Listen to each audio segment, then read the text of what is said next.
For over 30 years, urbanist Richard Florida has been writing about how to make cities better. In his new book, Florida argues that cities should no longer rely on federal government support to reinvent themselves. Keystone Crossroads reporter Annette John Hall recently caught up with Florida after his talk at the Prince Theater in Philadelphia, where they talked about the fate of cities in the time of President Trump. There are pillars of success in this state, the Philadelphia area, now Pittsburgh, which is the comeback story of the United States with self-driving cars and all of that, Carnegie Mellon, where I taught. But we're going to have to create a way to get over not just income inequality. What my new book, The New Urban Crisis, is about is geographic or spatial inequality.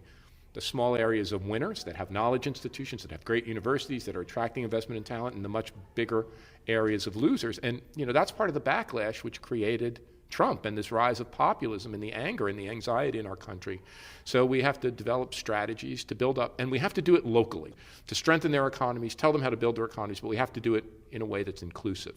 What would that look like? What would that look like in, cities like, not just Philadelphia, because Philadelphia does have the structure for that to be accomplished, but what would that look like in cities like Scranton and cities like Harrisburg? Boy, Scranton has a spectacular location.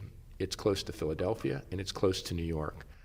Better transit, higher speed rail, and you could even imagine, a higher speed rail link. I've dreamed of it for years. That would link Pittsburgh, Harrisburg, Philadelphia, and New York. What that does is it connects these places to areas of opportunity. When you talk about teaching people how to build their own economy, you said something in your talk that was really interesting to me, and that was creating this whole idea of mayor's colleges. I want to launch a mayor's school at the University of Toronto, and Mike Bloomberg has funded a similar effort at Harvard's Kennedy School, and I think we need more of them. And when I say mayor's school, it's not just a school for mayors. There's a medical school for doctors. There's a business school for business executives. There's all sorts of programs for lawyers, for doctors, for engineers to learn.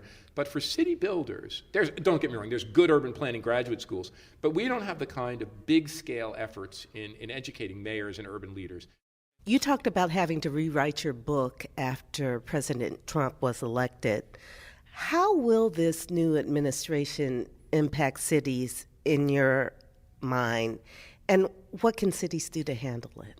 I think that the sad thing that's happened is this populist backlash, the anger, the divide. I talked about how we have to heal that by working locally, even though most Americans don't like the federal government. And that goes for Democrats and Republicans, red and blue.